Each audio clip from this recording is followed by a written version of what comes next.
Yo, what was the point of making us this ugly? Yo, what is his secret power? I pound back the Arby's? What? Yo, he's got the nuke? Spank me, daddy. Have we just turned this, like, human trafficking crew into our bitches? The fact that I think, like, 3 people recommended this Uglymug Epicfighter show, it makes me quite sad because this was, unironically, after watching these first 3 episodes, some of the most fun I've had this season. Y'all need to start pestering me to watch more Isekai.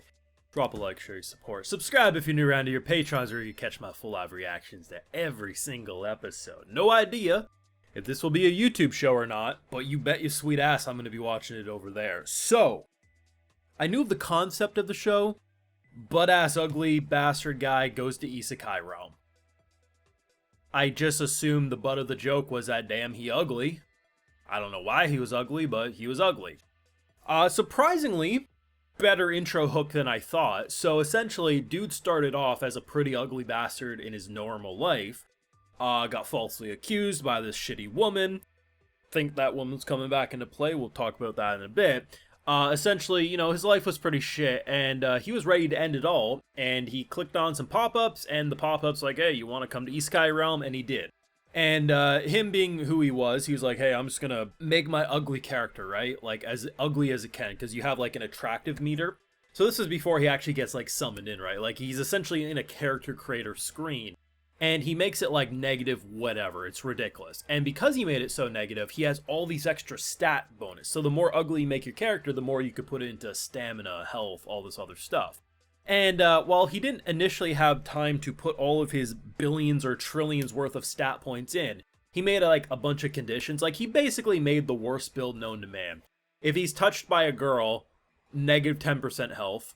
Which, given the false accusations on him, I kind of understand why he initially was like, I'm going to stay as far away as I can. The worst one to me, and you could torture me. You could cut off my toes and my fingers. And if you were trying to get me to do this stat, I would never. I would just say, kill me. If he has sex, he gets, like, cut into pieces. Nah, bro, nah. Anyway, so he gets summoned to Isekai land, and he's even worse than he was in his OG life. Should be busted. And the thing that makes it fun is that his 3 companions actually also come from his world as well.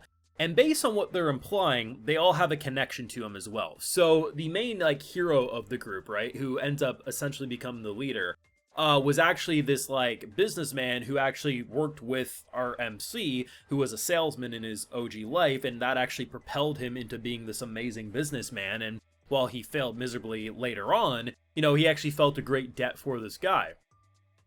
One thing I didn't catch, which I saw on Reddit, might be spoilers, I don't know, I assume it's just people, you know, reading between the lines. There was a scene with a girl in the wheelchair, and when you do go back and look, it does kind of look like her. The main girl, who's kind of like, I feel like would be the love interest. I don't know. It's hard to say. But this, like, bubbly personality, bit of a klutz, she's probably wheelchair girl. The thing is by the end of episode 3, they don't explicitly state it, but I highly suspect Blondie is probably the girl who accused him. That will be interesting. Either way, I like this show a lot. I'm Isekai trash. I mean, I guess if people call it Isekai trash, I wouldn't necessarily fight them. But I do gotta admit, the way they design the MC is so refreshing. Because with everything I just said, you would assume, oh, this must be like the biggest incel character known to man, right? Like, he must be like just, I hate the world, F women. No, like, he legitimately is just like, I lived an ugly life, I get treated like trash because I am. I just want to be alone. But okay, I owe them my life, or I owe them some money, I'll help them, and then I'll be alone. Super nonchalant guy, and because they designed him the way they did at the start, you actually want to root for him. Like, if they would have designed him as a Kazuma from Konosuba or a Rudy from Mushoku Tensei, his character would suck. Having that ugly bastard persona with that type of personality, I'm gonna go get all the bitches, or just some of the questionable personality traits, right? No, like, this is just a dude who wanted to live his life, was harmless. Yeah, maybe he liked adult video games, but he was harmless. And his life got ruined because of a false accusation. And also, before even that happened, he was just naturally treated like shit because he was ugly. It's a good hook. It really is.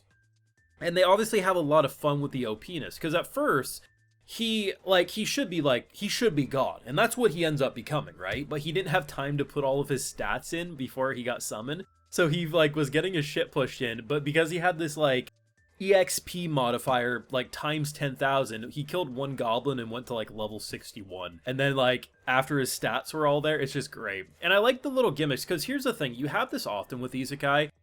Character OP, but no character knows how OP he actually is.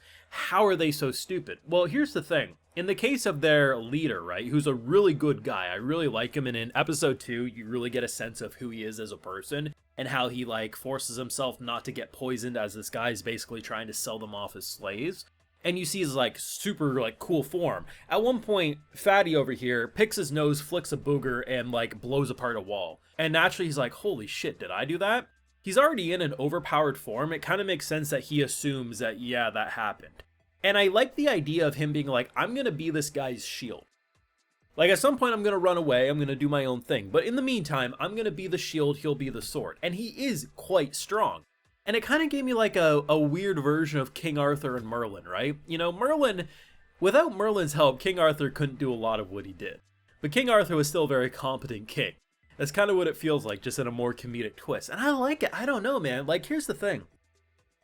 There's a lot of shows that I will take a little bit to get to, whether because I don't have time or I think I don't want to watch them, right? And I watched the first episode, maybe the second. I'm like, oh yeah, that's fun, but I'll get to the other episodes later.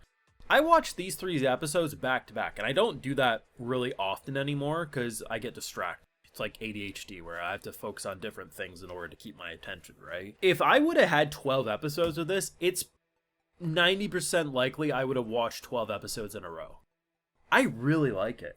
Between this one and the Apocalypse Bringer show, both shows that I thought might be mildly enjoyable at best have turned out to be surprisingly decent. And I mean, I don't know where this one will go, but for Studio White Fox to cook as hard as they did, they're doing a great job. Animation's fun, the art style's pretty fun, as gross as he is as a character. I mean, the character models are good for what they're going for.